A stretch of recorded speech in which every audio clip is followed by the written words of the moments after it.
Hello, everyone. Welcome back to WithShimami, where we go beyond the questions into the heart of the stories. And today we have the pleasure of speaking with Annieh. She's the visionary behind The Woman and the Family with Annieh, where she's been inspiring women and families through her ministry. And today she shares her personal journey. Welcome to this episode of With Shimami. Thank you. So, can you share tell us about yourself, like from your upbringing and what shaped like your outlook in life.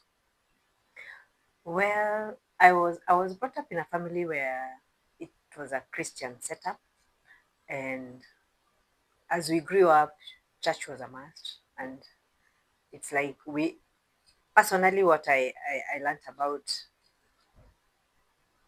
life mostly came from my childhood, Right. because as I grew up, I was set free by my mother to make decisions on my own, Mm. and especially on matters pertaining to church. So he was so comfortable when someone is in church, and like even when you are at home, because she knew you're doing the right things. So at a tender age of Sunday school, I was able to make decisions on my own, to join the choir, to join the skates in church. And I think that is where I got to learn about a few things like consistency, discipline, and even taking life as it is. Because sometimes you do a lot of work, you are so consistent, and you still get rejected from going to present something in the church. Yeah. So at that age, I learned that you can still be consistent and you don't get what you want. And Mm. you can be consistent and get exactly what you're looking for. Why? Because as I grew up, Yes. you make decisions, you are consistent, but when you come to the core of what you want to do, you are rejected. You're told today you want to do it, someone else will do it. Mm. And at that age, sometimes you get so offended, you feel like tomorrow you will not come back. Yeah, you're But like, why because, me? yes, Mm. you wonder what is the criteria that has been used. You have been Yes. consistent, you have practiced, you feel yourself, you are doing the right thing. But there are elders there who are now categorizing you people and knowing this one will do this and this one will not do this. And I think that one really shaped me, and it made me to be so hard up to date.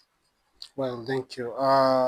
So, and this continues even when you are a young adult. And can you share more even into the stages of as a young woman and even maybe transitioning into marriage, the experiences that has influenced the woman you are today? Well, I think sometimes the things we were taught at home, as a young woman, you'll carry it in your life. Yeah, like now continuing with the church, the commitments in the Yes. church, the choir, and Mhm. even participating in the church. Yes. Yes. Yeah, when I became an adult, went through school, and it's like now you are working. I think the first thing I joined when I went to the town I was sent to is to join the church, Right. because that is what I was taught. The first place you get to know. I remember my mother used to really insist, when you go to a town, make sure you know the church and you know the pastor. And then you know where the hospital is. Mm. Now you know where you stay. So I think the first thing I did is to look for the church, join the church, and you can be sure now, because you have been brought up doing ministry, you will get into the choir. I remember that time I got into the ushering, and I think that one really put me in a way that not everybody will like you. So there, then I learned something different, Right. because when you're so hard on people, it's like we have been told we will start here, people will come entering in a good line. So you will bring someone from behind to the front, and that Mm. is not what they want, and you will insist Mm. and put a straight face. We are going there. So most people is like, that Asha is not good. Don't Asha, I don't want to go that side, because so you get to know that there are things you're doing right, but others will not appreciate it. That one, again, I learned something different. And then as I continued to grow, now even in the ministry, you're growing. So when you grow, you now realize, I remember at a certain point, I was made a home church pastor. So now you are shepherding people, and you must be there at a certain time, and you must be there before them so that you can get time to pray. And I think that is where now the teachings that I was taught by my mother about prayers came in outright from within me. Yes. Because my mother used to insist so much about prayers and connecting with God, even when we were small. So we grew up knowing it's only prayers that can make us survive and provide for us whatever we want, because when we ask, we will be given. So I think as I grew up, everything I was taught is everything I was manifesting in my life as a young adult. And so as I grew up, I think a time came where now you feel you're a woman and you also want to have a boyfriend, get married.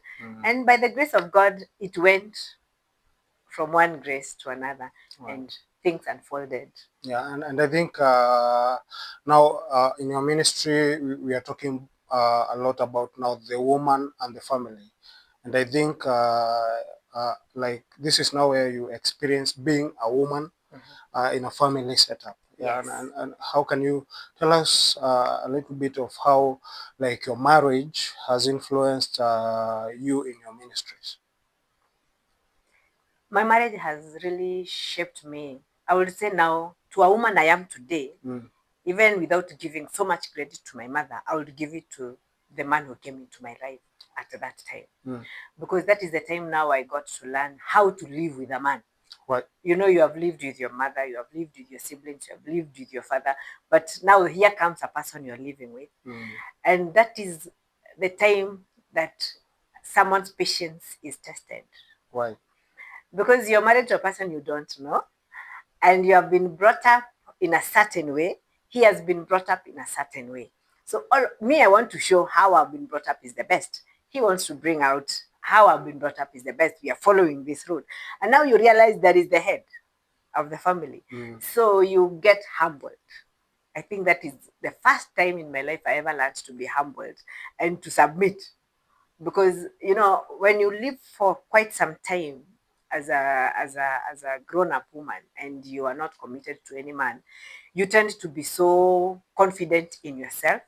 You get to do what you think is right without anybody questioning you, because you are following the path you want for yourself. Now here comes a person who is telling you we are following this side, so you leave yours and you follow them. I think that is a very trying moment for women who have been independent. Why?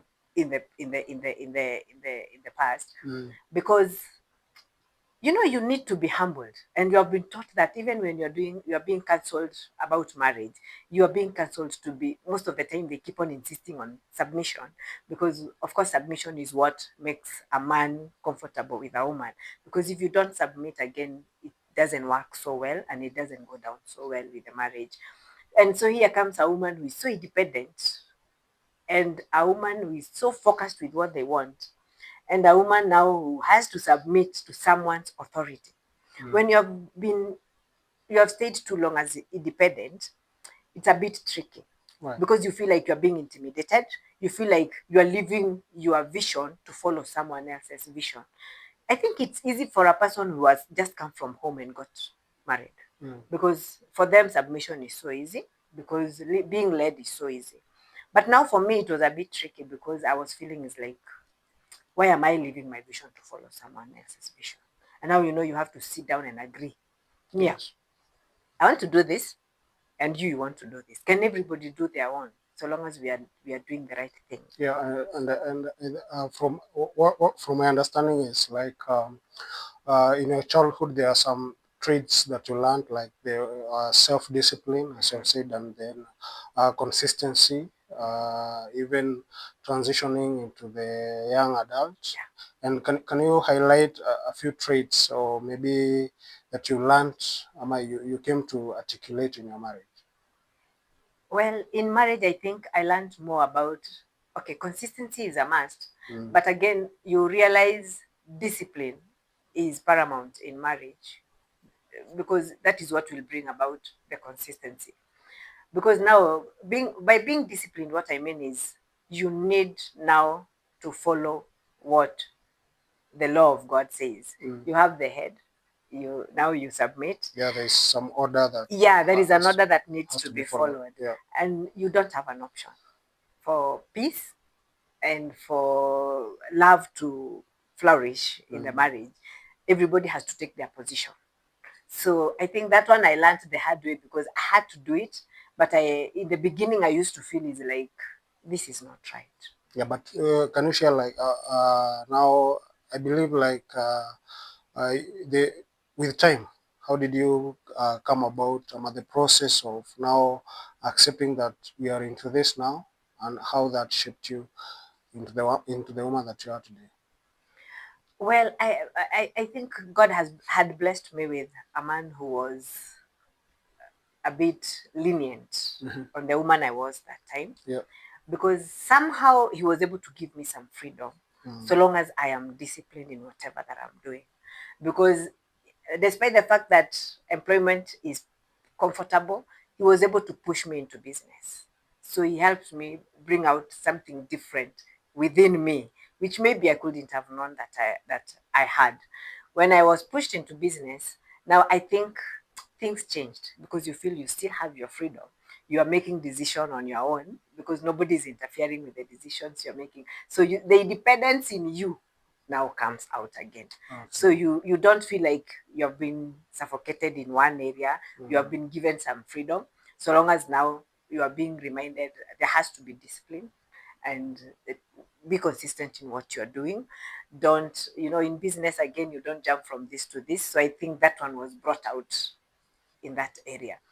And I thank God because sometimes when we are told two are better than one, we don't understand what we are being told and we feel it's like I can make it alone. And I keep on insisting on women when you are saying a woman can do better without a man.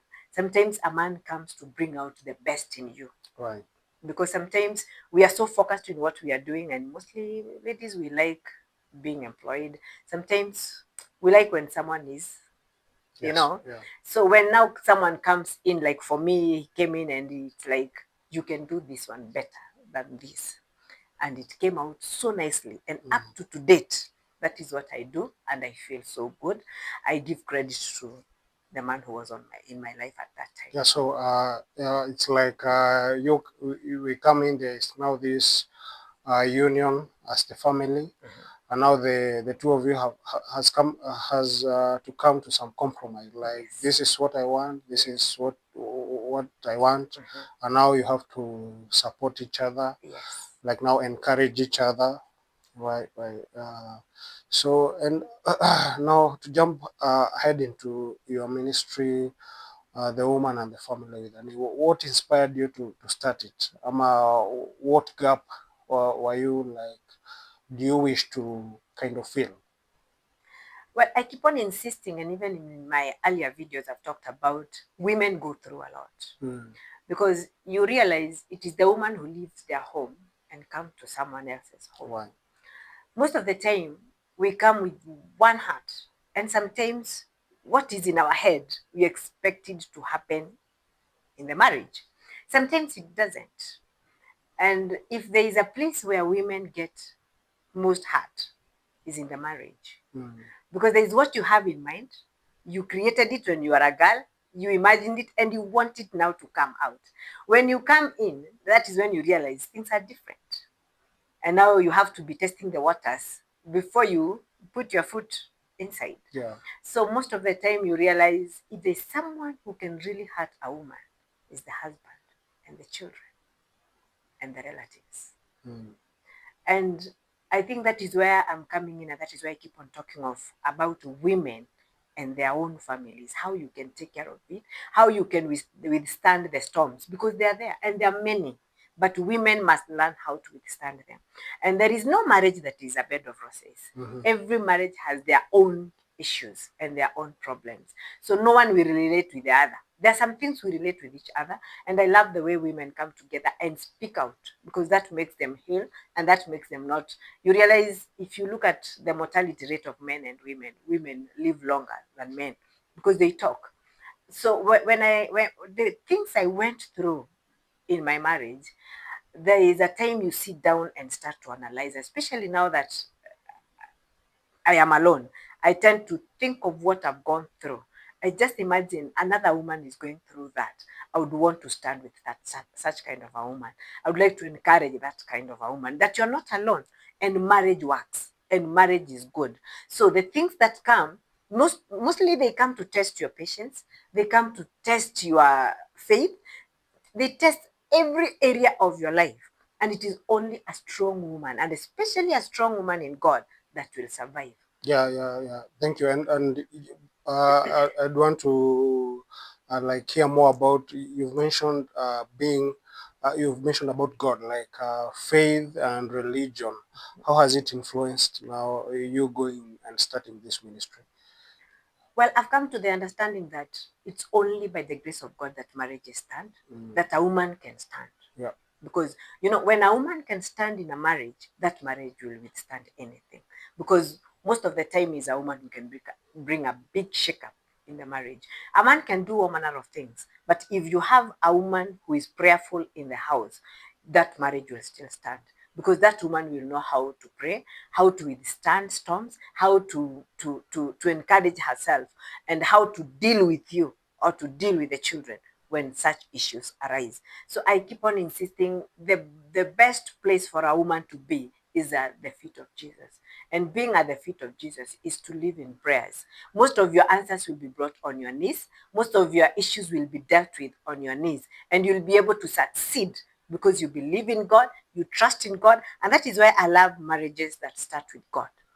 Mm. Because whatever God has started, He will maintain and He will put it to success. But whatever God has not started, now you have to work on your own to bring it into the will of God, so that now God can bless you. So I keep on insisting, even if we don't really talk of is a must, you sometimes we keep on insisting that it's all about the wedding. But there are some people who get married, but they still bring God into their marriages. And those marriages really flourish. And there are those who still go to church and get married, and they don't succeed. So it all depends on the woman who is in that family. Because if a woman decides this marriage will never break, I can assure you that marriage will never break. I've learned about it. I've seen it happen. I've experienced it. So I know a woman who hides herself in God, who knows how to hide her husband in God, who knows how to hide her children in God. Even the family outside, people know that there is God in that family. And that is a testament, because I've seen some of your videos where you're talking the power of a prayerful woman, and Yes. the woman as the cornerstone of the family. Because I think, as to my understanding, is the woman is the one who holds the family together. Yes. Yeah. And what do you want, like the women and the families to take away from your ministry? Like, what is your message? My message to the woman is, they are the pillars of the family. Mm. They are the ones who bring joy in the family. Yes. They are the ones who can make the family be happy.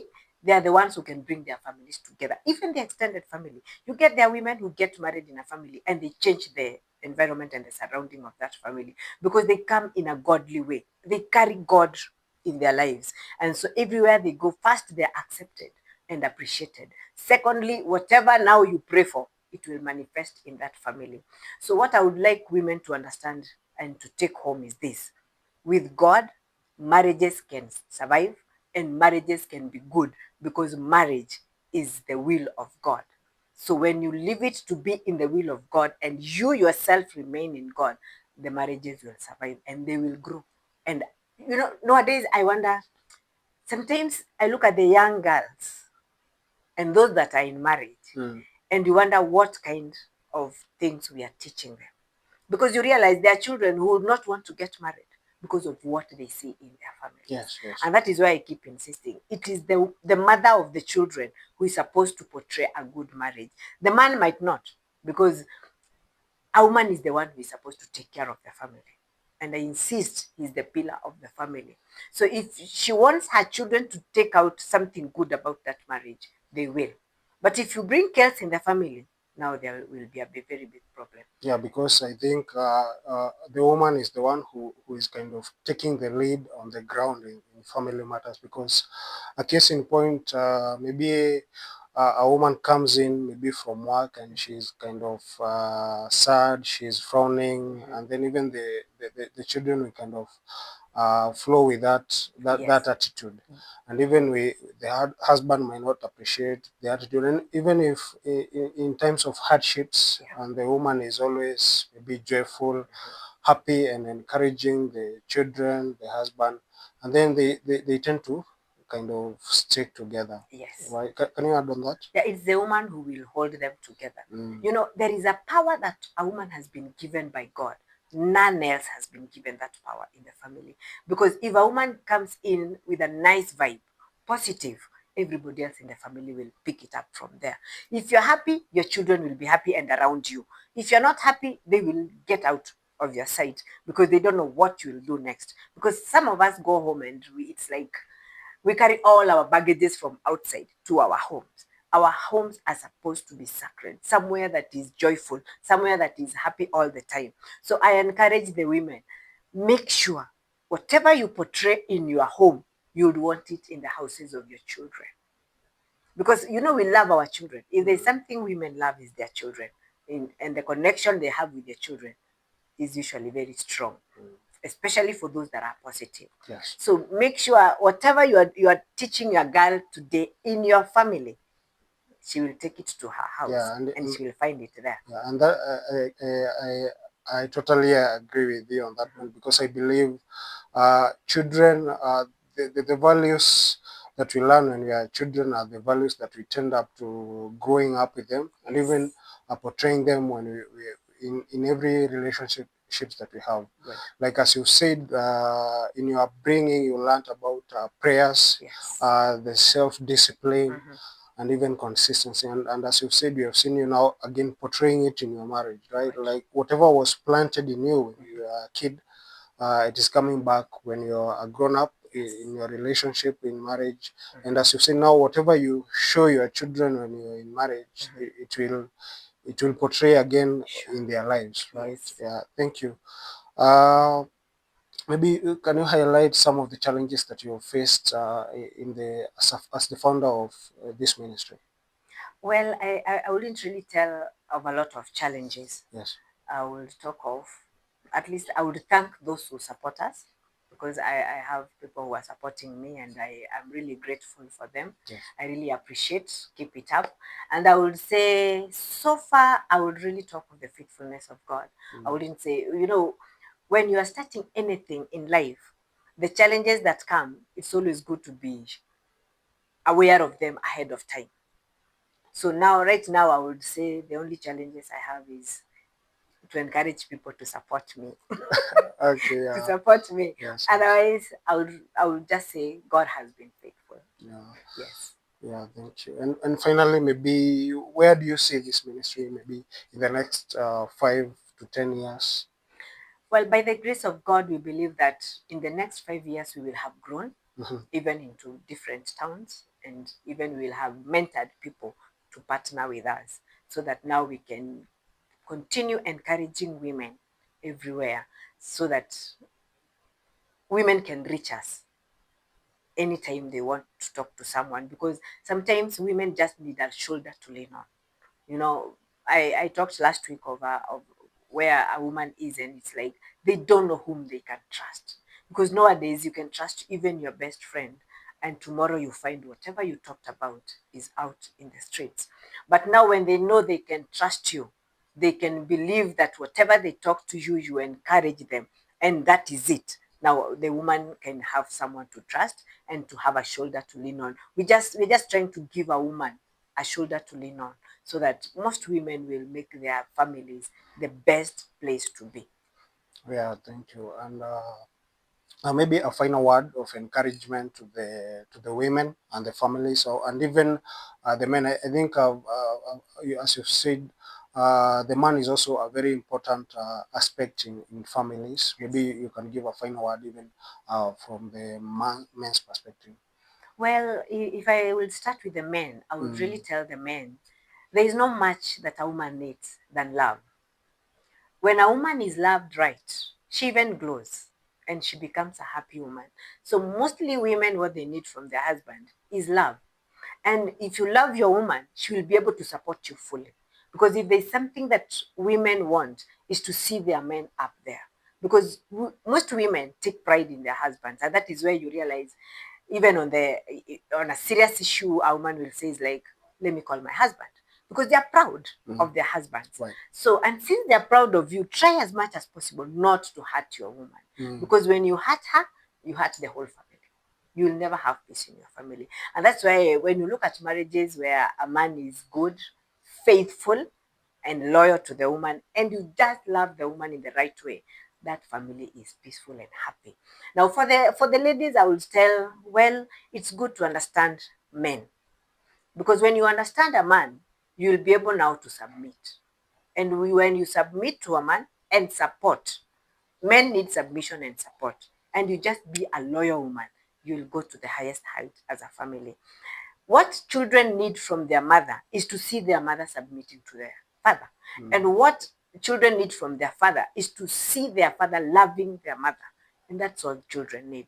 And when we have such a setup of a family, now the family will be very good. Yeah, because as we said earlier, it's from this family and the next generation, the cycle continues. If we Yeah. are planting a positive seed in our children, then they will come to be a positive family, Yes. and then they will instill the positive virtues in their children, and then it's you inspire this generation and you plant the love, and the cycle continues. Yeah. Right? And also, And I would also want to talk to the widows yes, and the single parents. Most of the time, they are the forgotten lot. yes, Because you will realize when someone becomes a widow, first of all, they tend to feel it's like they get intimidated.